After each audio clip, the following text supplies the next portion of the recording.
Good morning. Isn't this great? I'm having so much fun already.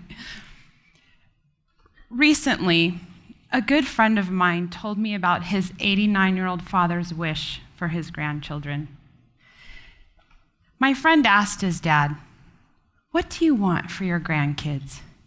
You might think his response was good health, a great education, a successful career, maybe even riches. But no, his response was, "I want them to be able to get back up when they fall."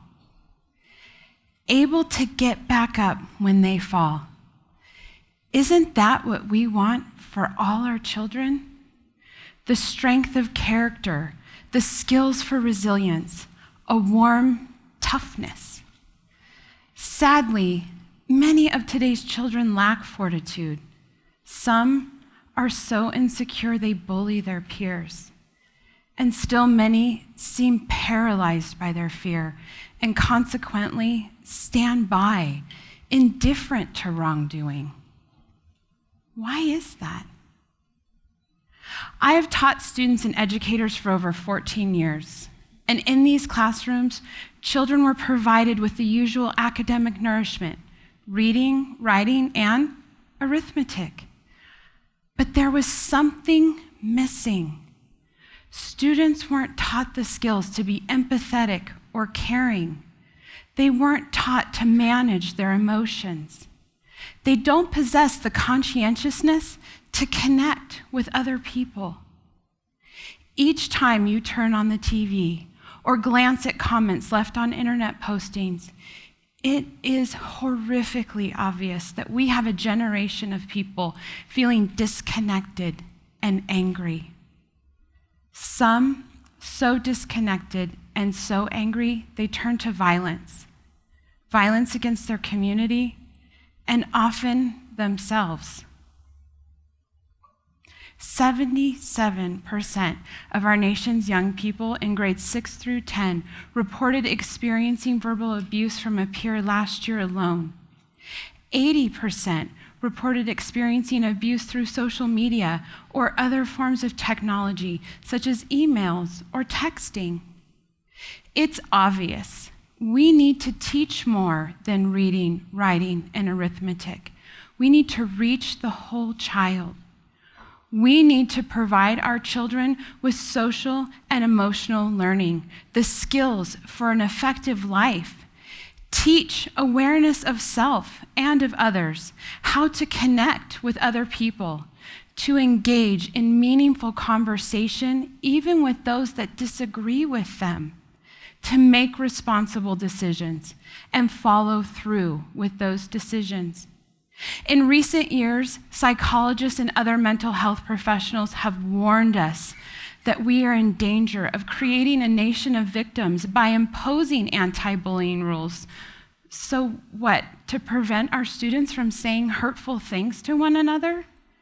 Instead, children need to be taught social and emotional skills so that they have the strength and the know-how to end the bullying cycle. There is strength in caring. Social and emotional learning is a movement spreading across our nation. In our elementary schools to our universities, it's even found in our corporate world. As a case in point, in our school district, my colleagues and I worked with Mrs. Biggs, a third grade teacher, to implement social and emotional learning, or SEL. We began with a morning ritual in which we asked the children to sit in a circle, to meet. They would talk about what they did last night, what they look forward to, academic accomplishments, even thoughts weighing on their mind. It was like a gathering at the dinner table. Once the children practiced and understood the purpose behind these meetings, Mrs. Biggs was able to use this structure when the children experienced academic stress or struggles with their peers.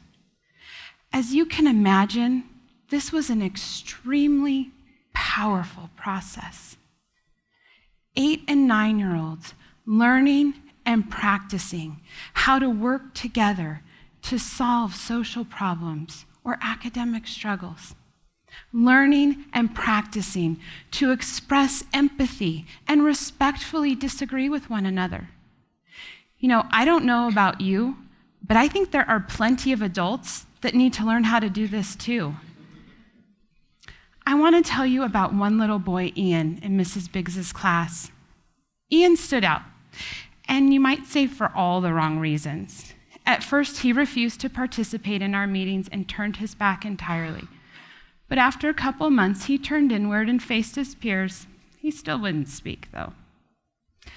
But over the course of the year, he learned new skills, and he translated these skills across campus. He now had the ability to manage and identify the whirlwind of emotions that come with the pressures of performing academically and socially. Ian was at school more often, his grades went up, and he reported having more friends.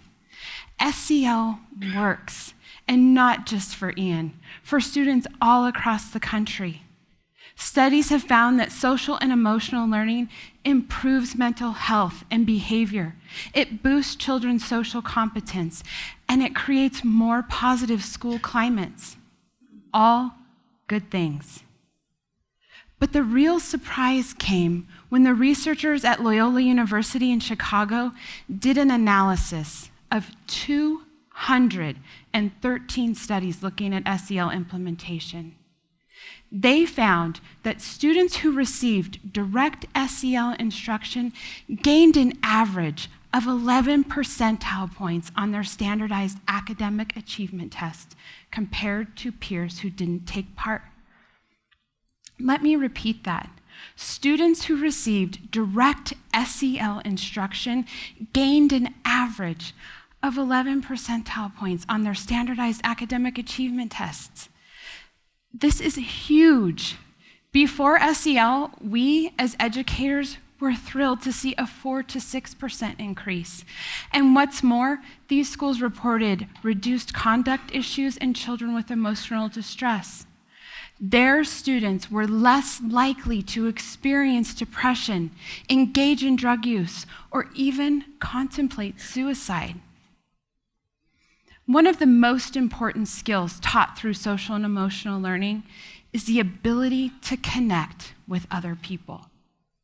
Let's be honest, you work harder for those to whom you feel connected. You are more likely to show up to school or to work and do your best when you feel connected to the people who are there. Studies have found that school dropouts cite one of the major reasons they leave is they didn't feel they had a meaningful connection with anyone in their building. We are losing up to 7,000 students a day. And I don't know about you, but when I think back on my schooling and my childhood, my memories are not filled with visions of lessons on how to convert fractions to decimals. They're tied to people, to social connections. Like the time Tommy stuck a huge wad of gum in my hair and so sweetly but so unsuccessfully tried to help me get it out. That is one haircut I will never forget, I assure you.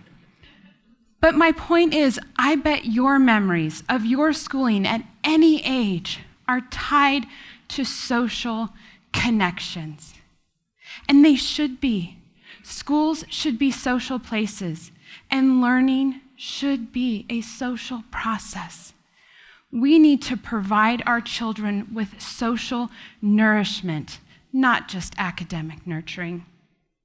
And through SEL, we are creating socially and emotionally stronger students who excel, not just in academics, but in communication, perseverance, grit, empathy, and caring.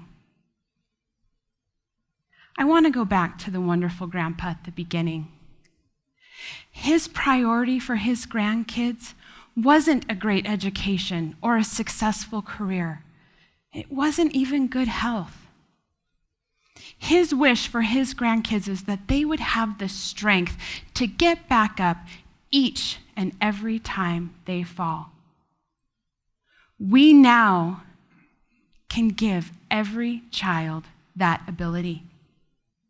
Social and emotional learning can provide every person with the skills to flourish and fulfill their life's potential. Please help me make our schools and our world better. Thank you.